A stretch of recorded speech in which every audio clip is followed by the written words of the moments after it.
हम लोग कौन से मंत्र तक आए थे?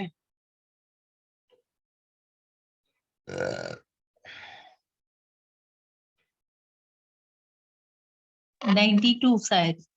हाँ 92 लगभग। 91 92 92।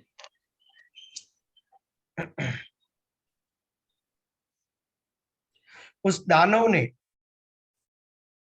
जो देवी ने आशीर्वाद देने के लिए कहा, तब वो विह्वल होके देवी की स्तुति करने लगा। हयग्रीव बोला, हे महामाये, जगत का सृजन, पालन और संहार करने वाली, भक्तों को कृपा करके करने में निपुण, हे समस्त सकल कामना प्रदायिनी, हे मोक्षदायिनी, हे शिवे, आप देवी को मैं नमस्कार करता हूं।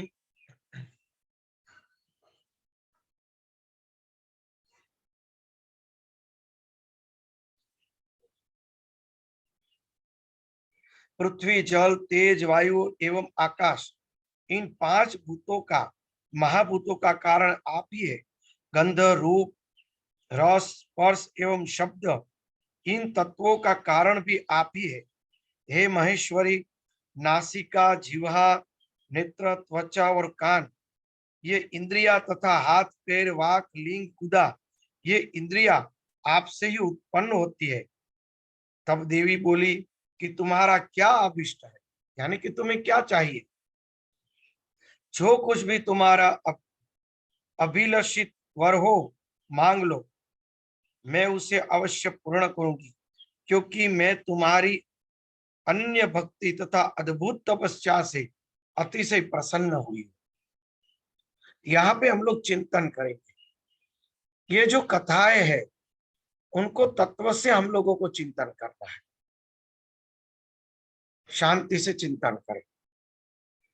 हयग्रीव नाम के असुर ने तामसी शक्ति की उपासना की, तमोगुणी शक्ति की। तमोगुणी शक्ति की उपासना की, तब भगवती ने कहा, यानी मूल तत्व ने कहा कि तमोगुण भाव से उपासना करने के कारण मेरी तमोगुणी शक्ति साकार रूप से उसके सामने प्रकट हुई। ये कल आ गया, कदाच आप लोगों को याद न हो तो मैं करवा दूं। इसमें उसी तमोगुणी रूप से उसे दर्शन देने हेतु उसके समक्ष में प्रकट हुई। देखा, तमोगुण शब्द है वहां पर, तमोगुण। तो वो तमोगुणी शक्ति जो थी वो उसके सामने प्रकट हुई। उन्होंने क्या कहा कि तुम वर मांगो, आशीर्वाद के रूप में। तब हयग्रीव ने स्तुति की और बाद में उनसे वरदान मांगा।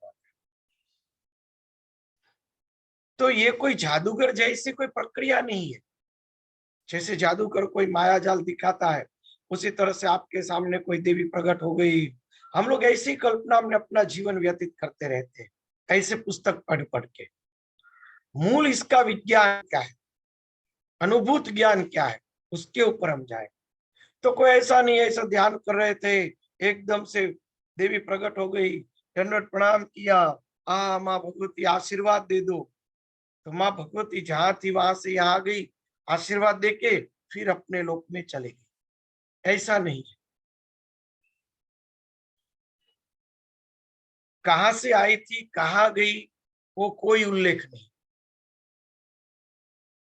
आगे के मंत्र में स्पष्ट लिखा है, उस दैत्य ने जिस रूप से मेरा ध्यान किया था, जिस रूप से, उसी तमोगुण रूप से उसे दर्शन देने हेतु रूप, देखा, उसी तमोगुण रूप से उसे दर्शन देने हेतु उनके समक्ष मैं प्रकट हूं।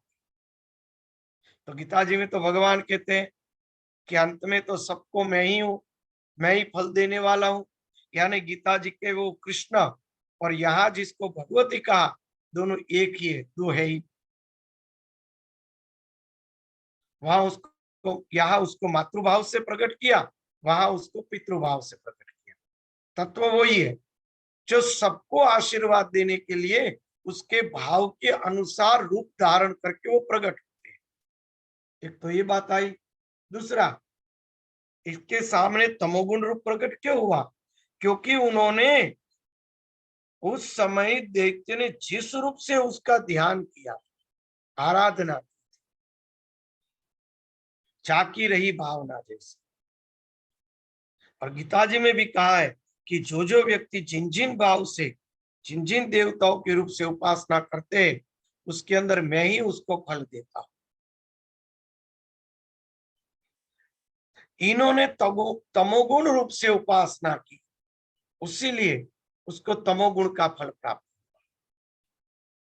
यानी कि असल में देखो तो हम जो उपासना करते हैं, हम जो वरदान प्राप्त करना चाहते हैं, उसके लिए जो हम उपासना कर रहे हैं, हम जितनी चीज चाहते हैं, एक बीच में उदाहरण दे दूं कि हमें 1 करोड़ की गाड़ी चाहिए, तो हमारे पास पहले 1 करोड़ पैसे होने चाहिए, तब गाड़ी खरीद सके।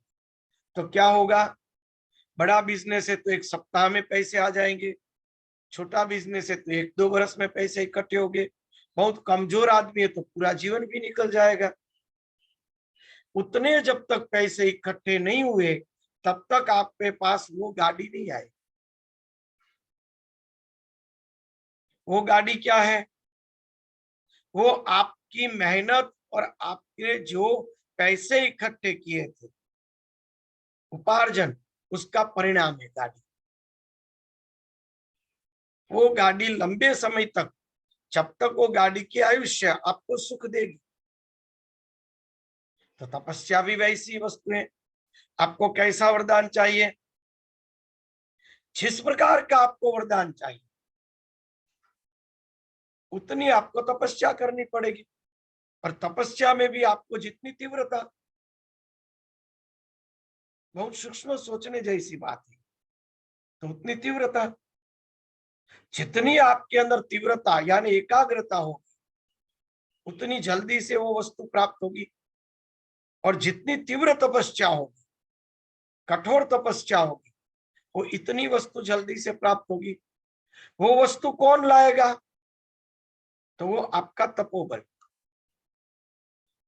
यानी कि आपकी उपासना की ऊर्जा, वही देव है। आपकी उपासना की ऊर्जा वही देव है।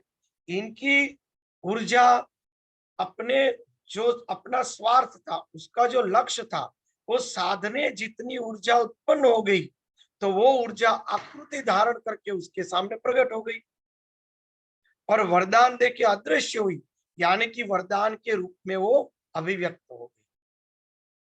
उसके अंदर वो वरदान के रूप में प्रविष्ट होगी वो ऊर्जा, जो ऊर्जा इतने समय तक उन्होंने इकट्ठी की थी।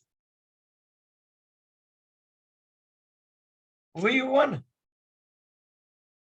वही घटना बनी। मैंने तंत्र के बारे में आगे भी समझाया था कि तंत्र का 3 विभाग होता है, मंत्र, देव और यंत्र।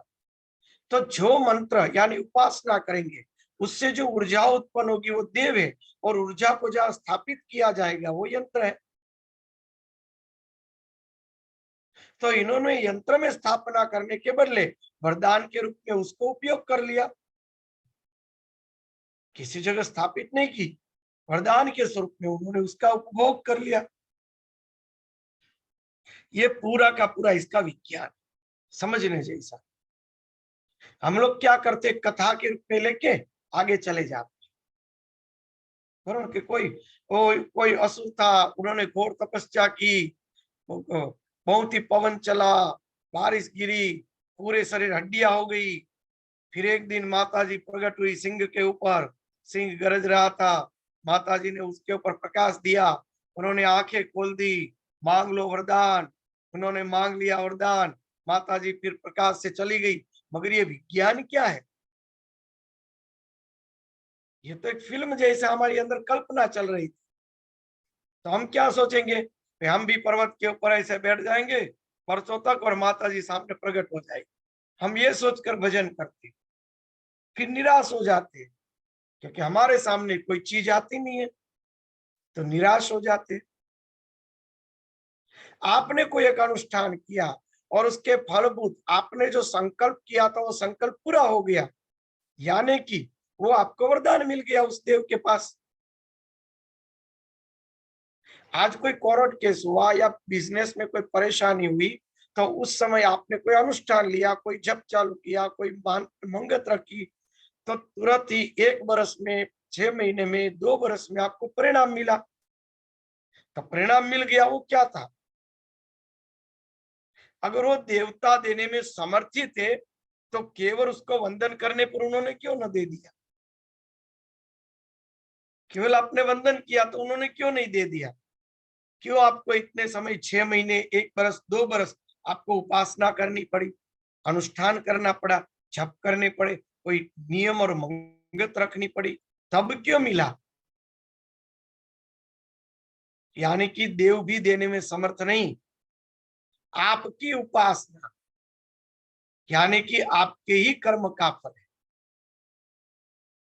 आपने जो उपासना की, उन ऊर्जा के माध्यम से उन देवता ने आपके कर्म के विपाक के अंदर परिवर्तन कर दिया।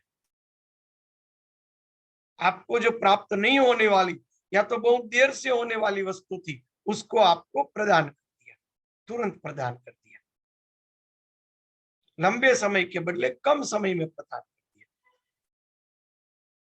तो ऊर्जा की ही रमत हुई ना, पूरी ऊर्जा की ही रमत हुई, ये सब ऊर्जा ही है।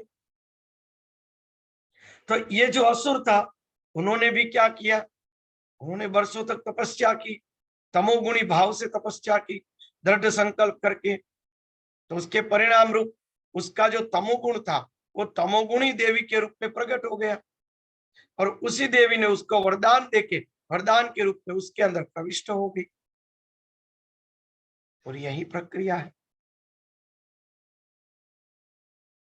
अगर इस बात के अंदर किसी को समझ में न आया हो तो प्रश्न पूछ सकते हैं, क्योंकि बहुत समझने जैसी वस्तु है, इसलिए थोड़ा इसका विस्तार किया। जी, आपने एक बात कही कि ऊर्जा का या तो उपभोग कर लेता है या स्थापित कर देता है, उसका थोड़ा सा विस्तार कर दीजिए। हाँ, जहां पर स्थापित करते हैं तो उसको देव कहते हैं। वो देव के रूप में वो शक्ति हमारी सतत रक्षा करती रहे।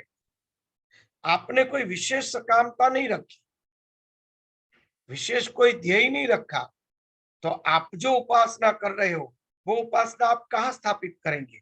तो वो कोई यंत्र रखेंगे, जैसे कि वैष्णव नित्य श्री कृष्ण शरणम की माला करेंगे, यमुनाष्टक के पाठ करेंगे, एकादशी का व्रत विधिवत करेंगे, ये सब प्रकार के अलग अलग नियम ये सब करेंगे, तो उसकी ऊर्जा तो उत्पन्न होगी, तो उसको कहाँ रखेंगे? तो उस ऊर्जा को रखने के लिए बाल ठाकुर जी को रखते हैं।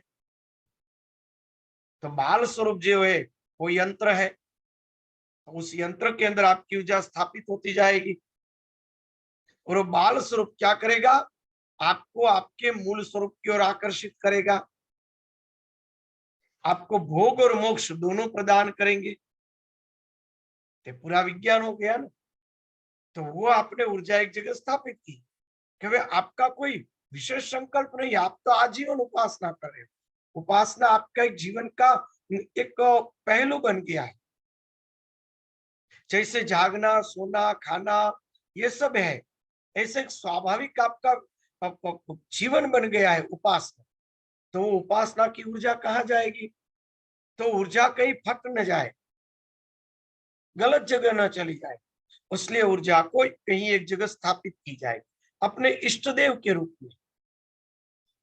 और वो ऊर्जा ही आपके इष्ट देव है, वो वही इष्ट देव आपके काम करते हैं।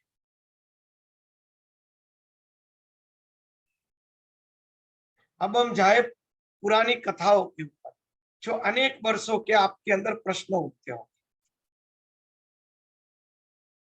रूप सनातन आदि चैतन्य महाप्रभु जी के शिष्य थे, रामकृष्ण बाबा करके भी एक वृंदावन में हुए, बहुत से अनेक महात्मा हुए।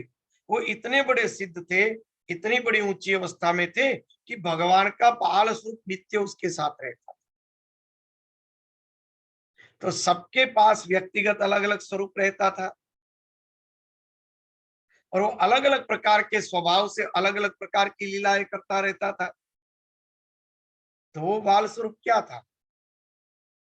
वो उन महात्माओं की ऊर्जा ही बाल स्वरूप में प्रकट होके उनके मन को आकर्षित करके जगत में मन न रहने के भगवान में मन रखने में उसको मदद करती थी। वो ऊर्जा ही थी, वो देव व्यक्तिगत थे, बराबर, वो व्यक्तिगत थे। तो वो व्यक्तिगत जो चेतना है, उसीलिए जो माँ ने मुझे एक बार प्रश्न किया था, फिर से मैं दोहराता हूँ कि तुम्हें भगवान का साकार स्वरूप अच्छा लगता है या निर्गुण निराकार मिल जाना या साथ में लीला करना? तो मैंने कहा लीला करना। तो माँ ने कहा मर जाओगे, कितनी बार आना है? तो उसीलिए जब उसमें एक हो जाएंगे, ये व्यापक तत्व ही हम है, फिर सही ज्ञान हमारे पास आ जाएगा कि हमारे सामने जो देवता उत्पन्न होते हैं वो और कोई नहीं, हमारी ही ऊर्जा उत्पन्न होती है, हमारी ऊर्जा ही प्रकट होती है, हमारे काम करती है, और वो ऊर्जा हमारे में समाहित हो जाती है। इसलिए आनंद महिमा के पुस्तकों में पढ़िए, माँ भी खुद, हमारे गुरुदेव भी माँ वही कहते थे कि हमारे अंदर से देवता प्रकट होते हैं और हमारे अंदर वो सब देवी देवता विलीन हो जाते। मेरे में से शिव जी, ब्रह्मा, कृष्ण भगवान सब प्रकट होते, मेरे अंदर शिव आदि सब फिर से विलीन हो जाते। माँ आनंद में भी यही शब्द कहती थी, माँ भी यही शब्द कहती थी। वो ऊर्जा ही है, दूसरा क्या है, जो हम सब में से प्रकट होती है और हमारे अंदर ही वो विलीन हो जाती। हमें क्यों भगवान दर्शन नहीं देते? क्यों? क्योंकि हमारे पास उतनी ऊर्जा नहीं है, बराबर है ना? हमारे पास 5 करोड़ का बड़ा बंगला क्यों नहीं है? क्योंकि हमारे पास उसमें पैसे नहीं है। यानी कि उसी तरह हमारे पास इस प्रकार के परमात्मा या देवता का दर्शन क्यों नहीं हो रहा है, उसके साथ वार्तालाप क्यों नहीं हो रहा है? क्योंकि हमारे पास ऊर्जा नहीं है।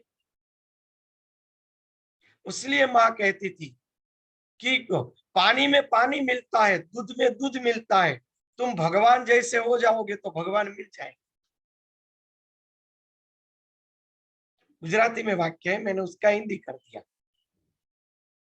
पानी में पानी मिलेगा, दूध में दूध मिलेगा, भगवान जैसे हो जाओगे तो भगवान मिल जाएंगे, बराबर। देव बन के देव की पूजा करो। इसलिए क्या होता है, शिव जी के उपासक अपने आप को शिव जैसा बनाएंगे, भस्म लगाएंगे, मुकुट लगाएंगे, रुद्राक्ष की मालाएं पहनेंगे, कहीं तो त्रिशूल वगैरह साथ में रखेंगे, चिमटा रखेंगे, शिव जैसा वेश बनाएंगे और शिव बन के शिव की उपासना। विष्णु भक्त क्या करेंगे, विष्णु जैसा तिलक करेंगे, विष्णु भगवान जैसे माला आदि पहनेंगे, विष्णु भगवान जैसे अन्न आदि खाएंगे। माता जी के भक्त इस प्रकार से रहेंगे। कई माता जी के भक्त पुरुष होते फिर भी नाक में नथनी आदि पहनते, बहुत से ऐसे उपासक साड़ी भी पहनते हैं, तो माता जी जैसा अपना वेश बनाएंगे। जो जिसकी उपासना करता है पहले उनको वैसा होना पड़ता है। उसका अर्थ क्या हुआ? उसका अर्थ क्या हुआ?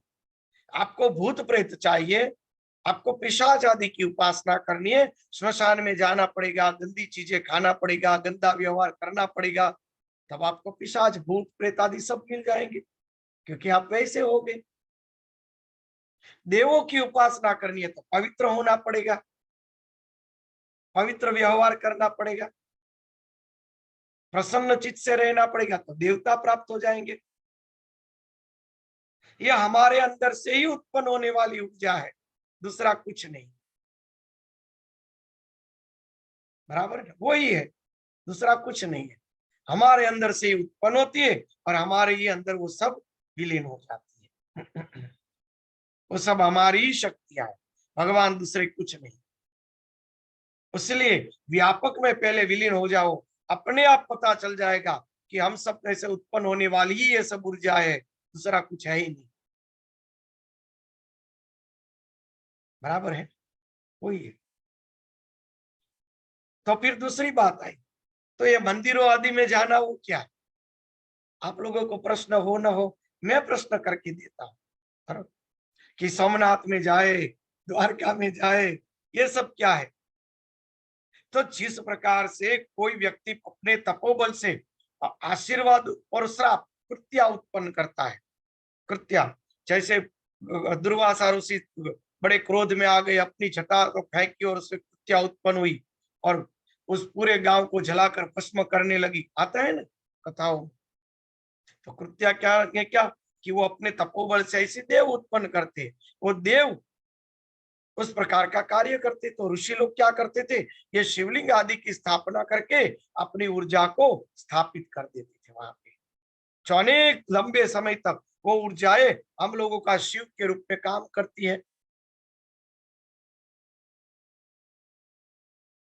बराबर है। और किस भाव से स्थापित किया था, व्यापक भाव से, क्योंकि ऋषि स्वयं व्यापक स्वरूप थे, तो व्यापक भाव से स्थापित किया था।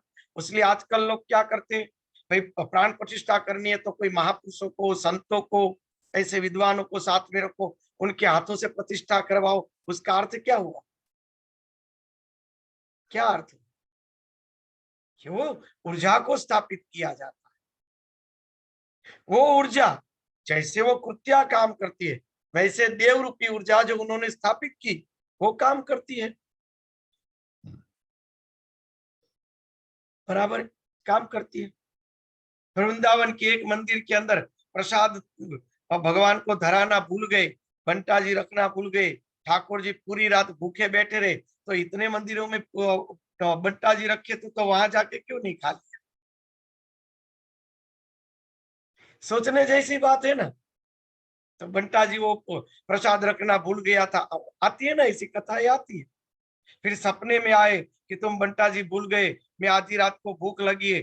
पुजारी खड़ा होता है, द्वार खोल के बंटा जी देखा, भूल गया था, तो तुरंत ही उन्होंने आधी रात को स्नान करके रखा। ऐसी कथाएं अलग अलग प्रकार की आती है ना। गर्म बिछोना उठाना भूल गए, भगवान ठंडी से ठुठक रहे थे, रात को सपने में आए कि मुझे ठंड लग रही है, झाग के दौड़ के देखा तो भगवान तो ठुठक रहे थे, तो दूसरी जगह रजाई में सो जाना था ना। इसको जगाने की क्या जरूरत थी, हर जगह रजाई है उसको दिए भाई। तो उसका जवाब ये है कि ये ऊर्जा है। आपने जिस विग्रह की उपासना किए वहां आपकी ऊर्जा काम करती है, आपके साथ लीला करती है, आपको आकर्षित करने की, आपको मूल रूप में ले जाने की। तो व्यक्तिगत है। बराबर है ना। कोई प्रश्न है तो पूछ सकते हैं। भगवान की कृपा से आज बड़ा अच्छा सब्जेक्ट निकला, बड़ा अच्छा सत्संग स्वामी चल जी, रहा है। मैं इसमें ये पूछना चाहूंगी कि तो अपनी जो ऊर्जा उत्पन्न होती है वो खुद ब खुद ईश्वर के प्रति अपने आप चली जाती है, कि उसके लिए जैसे रोज बोलना पड़ता है कुछ? आपने जिस भाव से ऊर्जा को उत्पन्न किया, बोलने की जरूरत नहीं। अंतःकरण में कौन सा संस्कार चल रहा था, बस प्रभु स्मरण बाकी कोई हाँ कुछ भी बस नहीं, मांगना निष्काम नहीं था। है कुछ भी, निष्काम था। हाँ, इसलिए भगवान ने कहा निष्काम कर्म करो। निष्काम कर्म सीधे ही मुझे प्राप्त होते हैं। इसका अर्थ बराबर समझ गए, सीधा ही जी। वो हमारे अंतःकरण में सीधी व्यापक चेतना के साथ जोड़ देगा। अगर सकामता से करेंगे तो उसमें कोई सीमितता आ जाएगी, वो काम करके वो ऊर्जा चली जाएगी। ये तो हमें अपना मूल रूप ही प्रदान करेगी। निष्काम कर्म से तो आत्मस्मृति प्राप्त होती है, चित्त शुद्धि होती है, इसलिए निष्काम कर्म श्रेष्ठ है। हाथी के पैर की छाप में सबकी छाप आ जाती है, फिर खरगोश की छाप क्यों इकट्ठी करें। हाथी का इतना बड़ा पैर होता है, तो इतनी बड़ी के अंदर वो सिंह की इतनी होती है, बिल्ली की इतनी होती है, खरगोश की इतनी होती है, तो वो सब इसके अंदर आ जाते हैं। तो निष्काम कर्म करेंगे तो हमारे सब सकामता अपने आप पूरी हो जाने वाली है। काम का एक एक सकाम का को क्यों गिनते जाए, निष्काम ही कर ले। बराबर है।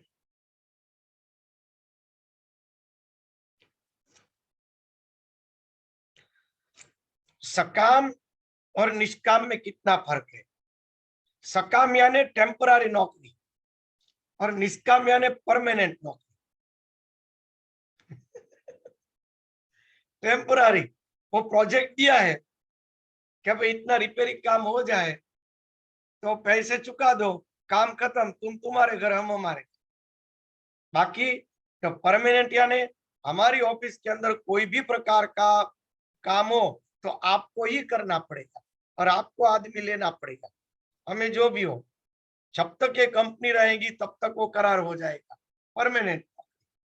तो परमानेंट ही न ले, टेम्पररी क्यों ले?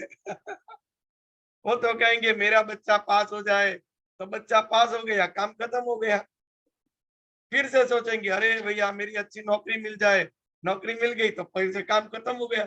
उसके बदले परमानेंट ही न रख दे कि कोई भी परेशानी हो तो तुम्हें ही करना है, हम वजन करते रहे। हमें न पता हो तो भी तुम्हें रिपेयरिंग कर देना है, वो तुम्हारे हाथ। हमें पता हो न पता हो सब तुम्हारे हाथ। प्रार्थना करने की जरूरत ही नहीं, परमानेंट नौकरी, टेम्पररी क्यों? तो इसीलिए निष्काम कर्म से बस हमारा कर्तव्य है भजन करते रहना है। अपने आप हमें जो चाहिए वो परमात्मा को देना ही पड़ेगा, क्योंकि हमारी मूड़ी पड़ी है भजन की, जाएगी कहाँ? बराबर है। कोई प्रश्न है तो पूछ सकते हैं। क्योंकि कई बार स्वामी जी मिले जुले से भाव आते हैं, सकाम निष्काम में द्वंद्व होता रहता है, कई बार हाँ, ऐसे मिले जुले से भाव आते रहते हैं। तो अब आज का ये सुन लिया तो अब कम से कम ऐसा मिला जुला भाव नहीं आएगा, एक जगह शुद्धि स्थापित कई बार क्या है कि संकुचित मानसता के कारण, शास्त्रों के अध्ययन न होने के कारण लगता है अरे निष्काम कर्म करेंगे तो फिर हमारे सकामताओं का क्या होगा? सकामता हमारी चीजें तो हमें मांग रहेगी तो क्या करेंगे? व्यक्ति असमंजस में पड़ जाता है। इसलिए मैं पहला सबसे सब्जेक्ट रखता हूं कि भाई आप अपने नियम की माला पकड़ के रखो, आपको कुछ करने की जरूरत नहीं। फिर वो व्यक्ति शरणागत नहीं होता है, संकुचित मानस में बेचारे को ज्यादा ज्ञान नहीं, तो फिर क्या करता हूं, कोई विशेष अनुष्ठान देता हूं ताकि उसको मानसिक ऐसा लगे कि हमने कुछ किया और कुछ मिल गया। पर आप एक मंत्र को पकड़ के रखेंगे, एक उपासना को पकड़ के रखेंगे तो भी वही मिलने वाला है।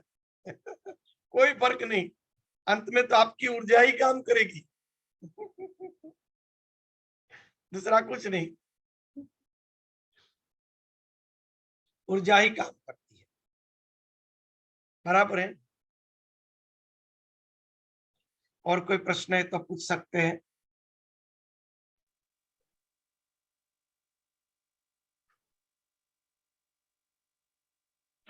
तो बीच बीच में स्वामी जी जो हम कोई भी अनुष्ठान करते हैं उसको भी हमें निष्काम भाव से ही करना चाहिए और अपने हाँ उसी इष्ट को समर्पित कर देना चाहिए।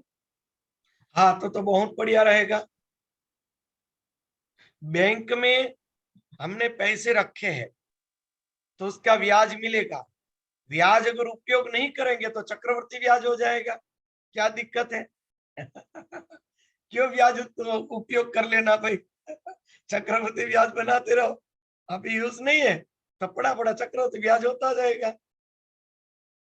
बराबर, जब काम लगेगा तो अनेक गुना हो क्या जाएगा, वो जाने तो वाला है नहीं, हमारे पास ही रहने वाला है। गीता जी में है व्यवसायत्मिका बुद्धि। हाँ, अब उसका आज ये अर्थ ठीक समझ में आ गया। हम तो भूल जाते, वही याद हाँ। रखेगा, है ना स्वामी जी? हम तो भूल जाएंगे, वही याद रखेगा कि हाँ भाई इसको देने का है, कुछ बाकी पड़ा है। हाँ, भगवान को यही कहना है कि बस आपको मैंने तो सौंप याद दिया, रख। बस तू याद रख, मैं भजन करता रहूंगा, पर नाम जब नियम से करना है वो याद नहीं रखेगा। बराबर है ना? कम माला हुई ज्यादा माला हुई वो तो नियम हमें पूरा करना ही, मगर बाद में उसके क्या देना क्या न देना उसको बस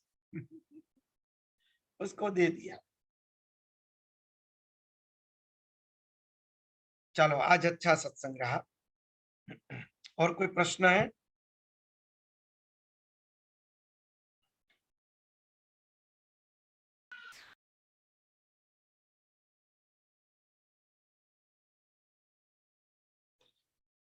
अब आज ऐसे तो 2 बजे से शुरू हो जाता है वेद, तो अब कोई पानी न पिएगा, क्योंकि पानी जितना पिएंगे उसका चंद्रमा की असर ज्यादा रहेगी शरीर के ऊपर ग्रहण की। 2 बजे से पहले, ऐसे तो सुबह को 10 बजे से पहले बुजुर्ग आदि हो तो 2 बजे से पानी को छोड़ देना है। 4 बजे से या तो अभी 3 बजे से जप में बैठ जाइए। आज जितने भी जप हो जाए कर लो, एक पुरुष चरण जितना फल मिल जाएगा, सब सिद्ध हो जाएगा। सिद्ध करने का सबसे बढ़िया उपाय है, आपका जो मंत्र है वो सिद्ध हो जाएगा। 6:15 6:30 बजे तक जप करते रहो, स्नान करो, बाद में भगवान की शांति से पूजा करो, बराबर, उत्तम रहेगा। और अगर एक करना है तो एक और भी कर सकते हैं। 4 से लेकर 6:30 बजे तक में आपने जितने जप किए उसकी गिनती कर लो। गिनती करके जितने जप किए वो देख लो कि कितने, इतने ही करना है, वो कोई नक्की नहीं है कितने हुए। कोई के बड़ा मंत्र है, कोई का छोटा मंत्र है, कोई पाठ कर रहा है हनुमान चालीसा का, कोई श्री सूक्त कर रहा है, कोई सुंदरकांड, जो भी करना, जो आपको सिद्ध करना हो। मैं तो कहता हूं अपना जो मूल मंत्र है ना वो सिद्ध कर लो, उत्तम है, सर्वश्रेष्ठ है। उसमें सब आ जाता है, एक साधे सब सधे, सब साधे सब जाए। हनुमान जी का सुंदरकांड करते हैं सिद्ध, तो हनुमान जी खुद भी भगवान का नाम जप कर रहे हैं, उसी के कारण तो काम कर रहे हैं। अंत में तो मंत्र जाप ही श्रेष्ठ है। तो आप अपने मंत्र को या तो कोई भी स्तुति पाठ आप करते रहो, कितने हुए वो एक नोट करके मुझे कहना।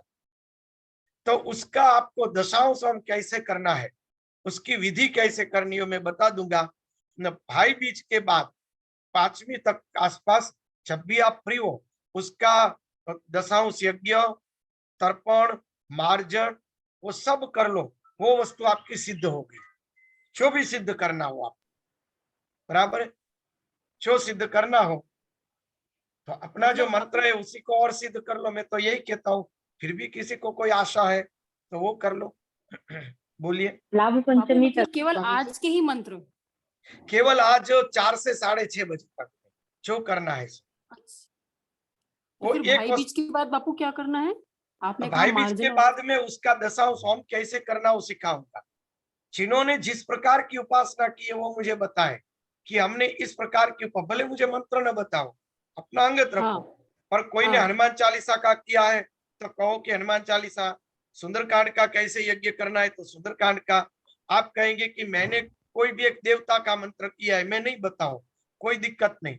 तो कितने मंत्र किए हैं वो मुझे कहेंगे कि भी 10,000 मंत्र हुए, 5,000 मंत्र हुए, न 50 माला हुई, 100 माला हुई, तो मैं उसका कैसे होम आदि करना है सब बता दूंगा, बराबर। तो जो भी आपने किया है, मंत्र जाप किया है या कोई देवता का आपने अनुष्ठान किया है, हाँ विष्णु सहस्त्र नाम है, श्री सूक्त का पाठ है, हनुमान चालीसा है, सुंदरकांड है, यमुनाष्टक है, या तो कोई भी आपको अच्छा लगता है वो सिद्ध कर सकते हैं। बापू हमारा गुरु मंत्र है और अजपा जप है, माला नहीं है, तो फिर वैसा हो सकता है? फिर वो उसमें हाँ हो कैसे गिनती सकता हो है। पाएगी? तो श्वासोश्वास से आपको वो जप करना है। अच्छा श्वासोश्वास से, अजपा जप यानी कहने से नहीं चलेगा। जी वो जी 4 जी बजे से 6:30 बजे तक एक आसन पे आपको बैठ बापू। जाना है और सतत आपके अंतःकरण में जाप चालू रहना चाहिए, सतत। जी मन बापू। कहीं भी जाए तो फिर से खींच लो, कहीं भी जाए फिर से खींच लो, वो जप कर लो। तो अजपा जप के अंदर दशांश होम मार्जन तर्पण का कोई विधान नहीं, उसके अंदर कुछ नहीं करता है। तो स्वामी जी अच्छा अभी अच्छा, जैसे उसमें नहीं कथा, रहता है?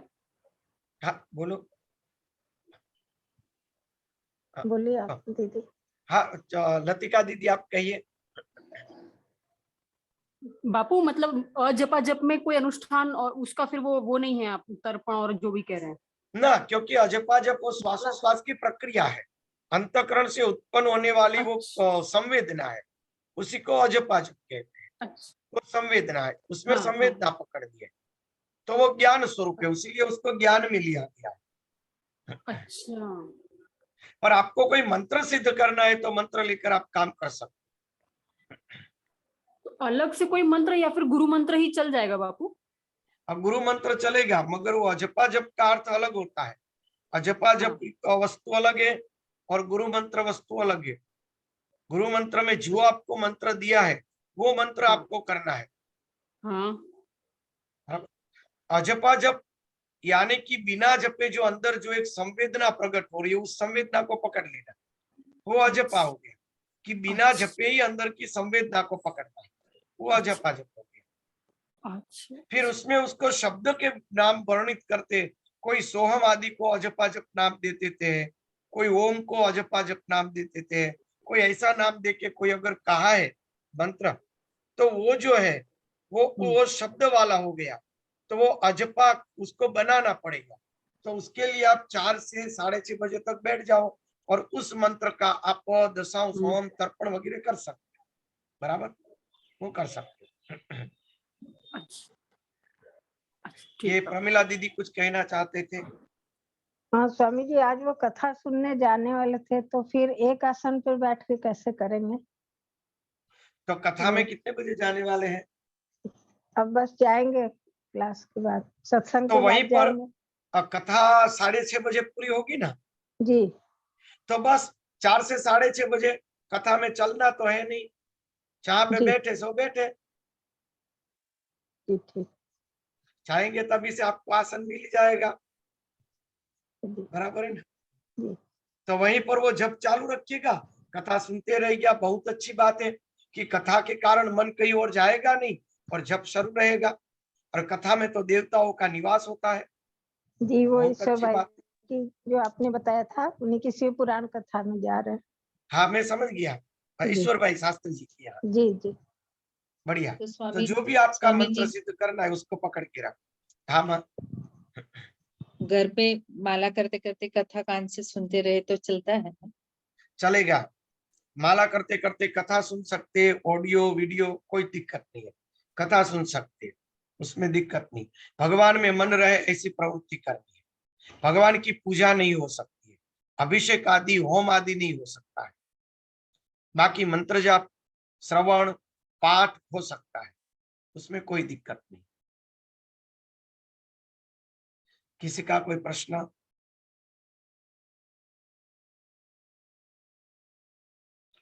चलो, तो सब अब जप में बैठ जाते हैं, मैं भी अभी जप में बैठ जाऊंगा।